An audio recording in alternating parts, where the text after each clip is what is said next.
By election Dangal ಸಚಿವರ ಮಕ್ಕಳಿಂದ ಭರ್ಜರಿ ಕ್ಯಾಂಪೇನ್ ಆಗ್ತಾ ಇದೆ. ಬಾಗಲಕೋಟೆ ಉಪಚುನಾವಣೆ ಅಖಾಡಕ್ಕೆ ಇಳಿದಂತಹ ಸಚಿವರ ಮಕ್ಕಳು ಬೈ ಎಲೆಕ್ಷನ್ ದಂಗಲ್ ಸಚಿವರ ಮಕ್ಕಳಿಂದ ಭರ್ಜರಿ ಕ್ಯಾಂಪೇನ್ ನಡೀತಾ ಇದೆ. ಬಾಗಲಕೋಟೆ ಉಪಚುನಾವಣೆ ಅಖಾಡಕ್ಕೆ ಈಗ ಸಚಿವರ ಮಕ್ಕಳು ಎಂಟ್ರಿ ಕೊಟ್ಟಿದ್ದಾರೆ. ಮಕ್ಕಳ ರಾಜಕೀಯ ಭವಿಷ್ಯಕ್ಕಾಗಿ ಸಚಿವರಿಂದ ಈಗಲೇ ತಂತ್ರಗಾರಿಕೆ ನಡೀತಾ ಇದೆ. ಉಮೇಶ್ ಮೇಟಿ ಪರ ಪ್ರಚಾರಕ್ಕೆ ಇಳಿದಂತಹ ಸಚಿವರ ಮಕ್ಕಳು. ಸತೀಶ್ ಜಾರಕಿಹೊಳಿ ಮಗ ರಾಹುಲ್ ಜಾರಕಿಹೊಳಿ ಪ್ರಚಾರ. ಉಮೇಶ್ ಮೇಟಿ ಪರ ವಿನಯ್ ತಿಮ್ಮಾಪುರ್ ಕೂಡ ಕ್ಯಾಂಪೇನ್ ಮಾಡ್ತಾ ಇದ್ದಾರೆ. ವಿನಯ್ ತಿಮ್ಮಾಪುರ್ ಸಚಿವ ಆರ್.ಬಿ. ತಿಮ್ಮಾಪುರ್ ಪುತ್ರ.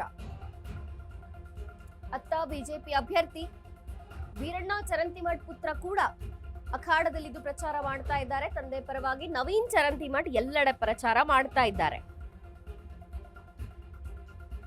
ಬೈ ಎಲೆಕ್ಷನ್ ಇದು, ಇನ್ನು ಸಚಿವರ ಮಕ್ಕಳು ಕೂಡ ಕ್ಯಾಂಪೇನ್ ಮಾಡ್ತಾ ಇದ್ದಾರೆ. ತಂದೆಯ ಪರವಾಗಿ ವೀರಣ್ಣ ಚರಂತಿಮಠ್ ಪುತ್ರ ನವೀನ್ ಕ್ಯಾಂಪೇನ್ ಮಾಡ್ತಾ ಇದ್ದಾರೆ. ಈ ಕಡೆ ಮೇಟಿ ಕುಟುಂಬದಿಂದ ಒಂದಷ್ಟು ಕ್ಯಾಂಪೇನ್ ಆಗ್ತಾ ಇದೆ. ಜೊತೆಗೆ ಉಮೇಶ್ ಮೇಟಿಯ ಪರವಾಗಿ ಪ್ರಚಾರಕ್ಕೆ ಸತೀಶ್ ಜಾರಕಿಹೊಳಿ ಅವರ ಮಗ ರಾಹುಲ್ ಜಾರಕಿಹೊಳಿ ಅವರು ಪ್ರಚಾರಕ್ಕೆ ಇಳಿದಿದ್ದಾರೆ. ಇನ್ನು ಉಮೇಶ್ ಮೇಟಿ ಪರ ವಿನಯ್ ತಿಮ್ಮಾಪುರ್ ಕೂಡ ಕ್ಯಾಂಪೇನ್ ಮಾಡ್ತಾ ಇದ್ದಾರೆ. ಆರ್.ಬಿ. ತಿಮ್ಮಾಪುರ್ ಪುತ್ರ ವಿನಯ್ ತಿಮ್ಮಾಪುರ್. ಎಲ್ಲ ಬಿಜೆಪಿ ಇರಬಹುದು ಮತ್ತು ಕಾಂಗ್ರೆಸ್ ಇರಬಹುದು, ಅಭ್ಯರ್ಥಿಯ ಪರವಾಗಿ ಅವರವರ ಮಕ್ಕಳು ಕುಟುಂಬ ಪ್ರಚಾರಕ್ಕೆ ಇಳಿದಿದೆ. ತಂದೆಯ ಪರವಾಗಿ ಇಲ್ಲಿ ನವೀನ್ ಚರಂತಿಮಠ್ ಕೂಡ ಪ್ರಚಾರ ಮಾಡ್ತಾ ಇದ್ದಾರೆ ಬಿಜೆಪಿಯಿಂದ. ಬಾಗಲಕೋಟೆಯ ಬೈ ಎಲೆಕ್ಷನ್ ಕೂಡ ರಂಗೇರ್ತಾ ಇದೆ. ಒಂದು ಕಡೆ ಪ್ರಚಾರ, ಮತ್ತೊಂದು ಕಡೆ ಈಗಲೇ ಮಕ್ಕಳನ್ನ ರಾಜಕೀಯಕ್ಕೆ ತಯಾರು ಮಾಡುವಂತಹ ಸಿದ್ಧತೆ, ಎಲ್ಲವನ್ನೂ ಕೂಡ ಯೋಚನೆಯಲ್ಲಿ ಇಟ್ಕೊಂಡು ಕ್ಯಾಂಪೇನ್ ನಡೆದಿದೆ. ಉಮೇಶ್ ಮೇಟಿ ಪರ ಸಾಕಷ್ಟು ಸಚಿವರ ಮಕ್ಕಳು ಪ್ರಚಾರಕ್ಕೆ ಬರ್ತಾ ಇದ್ದಾರೆ. ರಾಹುಲ್ ಜಾರಕಿಹೊಳಿ, ಸತೀಶ್ ಜಾರಕಿಹೊಳಿ ಅವರ ಪುತ್ರ ಉಮೇಶ್ ಮೇಟಿ ಪರ ಪ್ರಚಾರ ಮಾಡ್ತಾ ಇದ್ದಾರೆ. ಇನ್ನು ತಿಮ್ಮಾಪುರ್, ಆರ್.ಬಿ. ತಿಮ್ಮಾಪುರ್ ಅವರ ಸುಪುತ್ರ ವಿನಯ್ ತಿಮ್ಮಾಪುರ್ ಕೂಡ ಪ್ರಚಾರಕ್ಕೆ ಇಳಿದಿದ್ದಾರೆ. ಮನೆ ಮನೆಗೆ ಹೋಗಿ ಕ್ಯಾಂಪೇನ್ ಮಾಡ್ತಾ ಇದ್ದಾರೆ. ಇನ್ನು ವೀರಣ್ಣ ಚರಂತಿಮಠ್ ಪುತ್ರ ಕೂಡ ಅಖಾಡಕ್ಕೆ ಇಳಿದು ನವೀನ ಚರಂತಿಮಠ್ ಪ್ರಚಾರಕ್ಕೆ ಇಳಿದಿದ್ದಾರೆ. ಅಭ್ಯರ್ಥಿಗಳ ಪರವಾಗಿ ಅವರ ಕುಟುಂಬ, ಅವರ ಮಕ್ಕಳು, ಜೊತೆಗೆ ಸಾಕಷ್ಟು ಕಾಂಗ್ರೆಸ್ ಸಚಿವರು ಅಲ್ಲಿ ಮತ್ತು ಅವರ ಕುಟುಂಬವನ್ನು ಕೂಡ,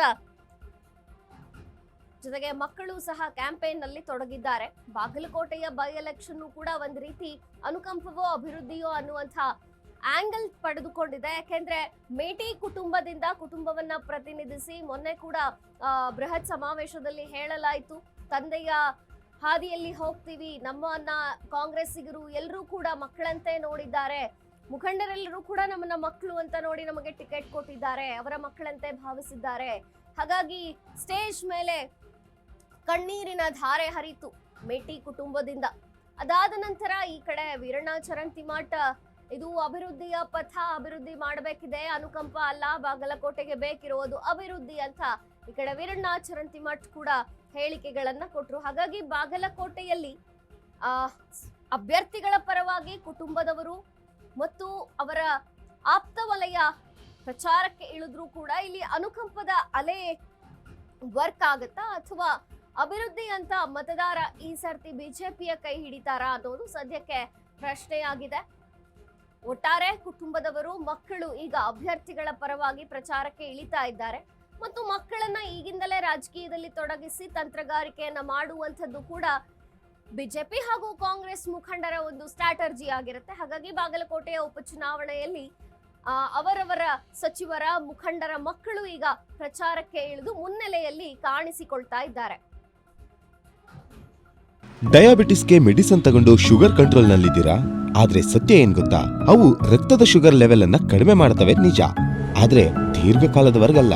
ಹೃದಯ, ನರಮಂಡಲ, ಕಿಡ್ನಿ, ಲಿವರ್ ಮೇಲೆ ಒತ್ತಡ ಬೀರುತ್ತೆ. ಒಂದು ಹೋಗಿ ಇನ್ನೊಂದಾಗುತ್ತೆ. ಮೆಹಾಟೋನ್ ಕೇರಳದ ಆಯುರ್ವೇದ ಫಾರ್ಮುಲೇಷನ್. ಇದು ಶುಗರ್ ಮಾತ್ರ ಕಂಟ್ರೋಲ್ ಮಾಡಲ್ಲ, ಇಡೀ ಮೆಟಾಬಾಲಿಕ್ ಬ್ಯಾಲೆನ್ಸ್ ಅನ್ನೇ ರಿಪೇರಿ ಮಾಡಿಬಿಡುತ್ತೆ. ಮೆಹಾಟೋನ್ ದೀರ್ಘಕಾಲದ ಸಹಜ ಜೀವನಕ್ಕೆ ಸಹಾಯ ಮಾಡುತ್ತದೆ.